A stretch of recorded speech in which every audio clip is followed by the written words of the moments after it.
On the last video to seeing the CX500 running, we've now got the bike shed out of the way and all the panic and everything that went along with that as well. There were some panics, there's absolute panics. Today, I'm actually going to sort out the CB750. I'm going to unwrap it. It's been sat here, has to be more than a month now, has to be more than a month. And you can see, it's kind of being used as a workbench at the moment. During all the chaos of trying to get the CX ready, yeah, it's being used as a workbench. Everything's on it, so I need to take everything off it. The wheels and the rest of the powder coated stuff are down there somewhere as well, I think, so I need to sort all that out. Today, let's have a look at the CB750 and see how it's come back from the powder coats. I myself have not seen it, I've seen like little bits, I've seen the tail poking out here and there, but I've not actually seen the overall product. I've not seen the wheels or anything. Let's do it.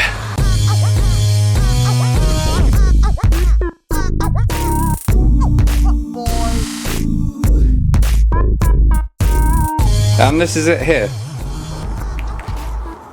I mean, there's a heck of a lot of light coming into the workshop tonight. But that, essentially, is the frame. You go just a quick peek, sneak peek there. So we've gone for a satin black, that's what we've chosen. We didn't want to go for a gloss black. We didn't want to go for a textured black either. Apparently that is a pain to keep clean, so the powder coaters people told us. So that is what we've gone with, a satin black. And I have to admit, the finish is nice. You can just about see the frame number there. It's absolutely beautiful. It's going to seriously stand out. Super, super excited about this bike.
And there it is beautiful, absolutely beautiful. These bearings in there are going to get changed, the casings, but look at that is beautiful, and the whole finish of it is beautiful as well. It's a beautiful satin.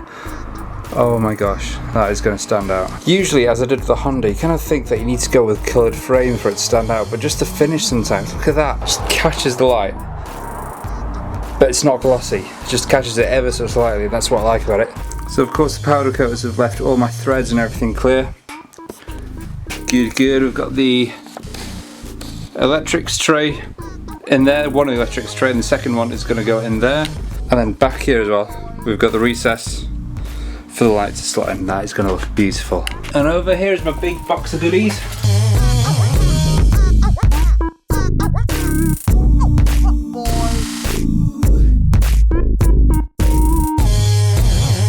Let's see what this box has got to offer for us. So we already have, which I know about, this was one of the first things I did open. It's actually been out, so it's covered in dust. So this is the other electrics tray as well.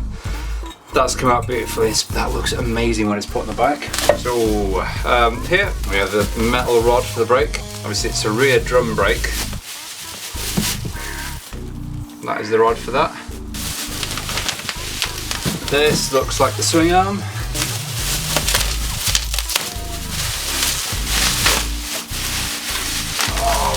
Man, look at that. That is the swing arm. That's come out really nice actually.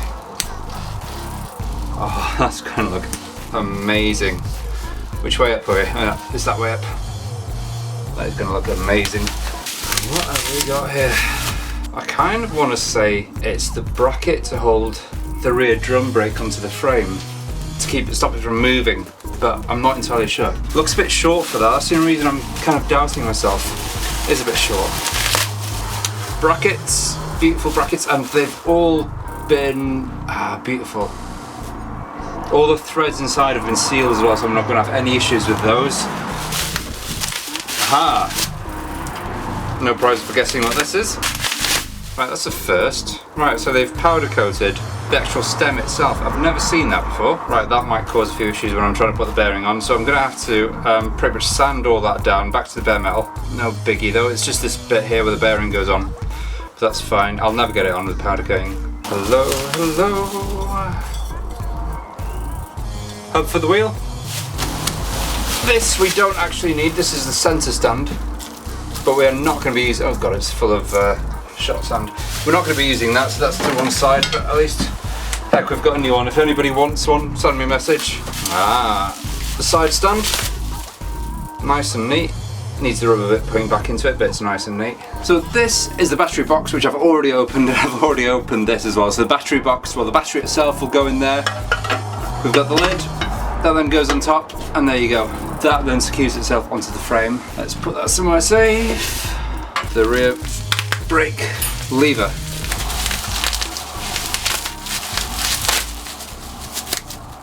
Look at that. Wonderful. This is a bit of a no-brainer. This is the frame, because we have the double overhead cam CB750. The frame differs to the single overhead cam, where on the single overhead cam the frame is one piece, so it makes getting the engine in and out pretty hard, especially seeing as the size of the engine. You know, if you're working with a 550 engine, then it's not too bad, but a 750 is just a little bit too big and too unmanageable. I mean, essentially it's a 13 or 14 stone engine. But with a double overhead cam, this section of the frame comes off, which makes life a little bit easier and handy. And that's come out just lovely, look at that. Oh my goodness. Now I didn't file these down, I decided not to file those down, which is what I've done with the CX. I decided to leave these there just to kind of add a little finish onto it, so we could do anything that we want with these, put screws in them just to finish it off, anything. But that is it, it's all done.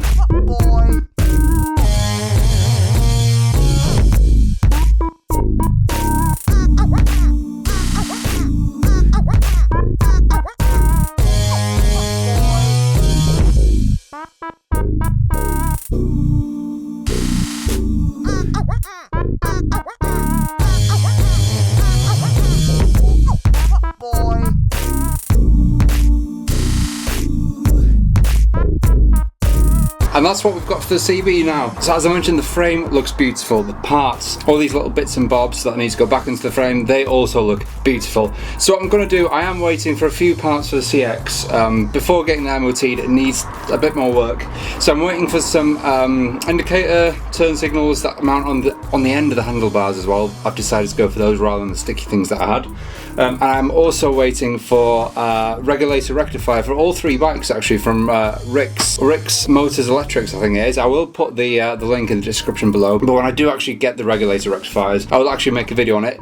It's compatible with ballistic batteries that I'm using, and compatible with most lithium-ion batteries, actually. And as well for the CB750, because that is an excited field rotor charging system, that's different to the other two bikes. So obviously the Regulator Rectifier needs to be different as well, and Rick's Motors, they actually make one as well, so at the end of this month they will be ready. I have one on order, so hopefully that'll be here soon. I think I might put a video up this Friday on assembling the CB750. I don't have enough time today, and obviously edit the videos and everything, but I'm going to assemble that this Friday. So if you want to join me on that, check in on Friday. If you want to stay up to date with these three builds, and as soon as the CX500 gets its MOT, unfortunately it's not 40 years old at the moment, so I can get away with not MOTing it, then subscribe, follow me on Instagram, and there are some new cool t-shirt designs as well on ForTheBulletIndustries.com if you want to grab yourself a t-shirt and support the channel. Head there, have a look, see what you like, and I will see you on Friday. Stay safe and take care.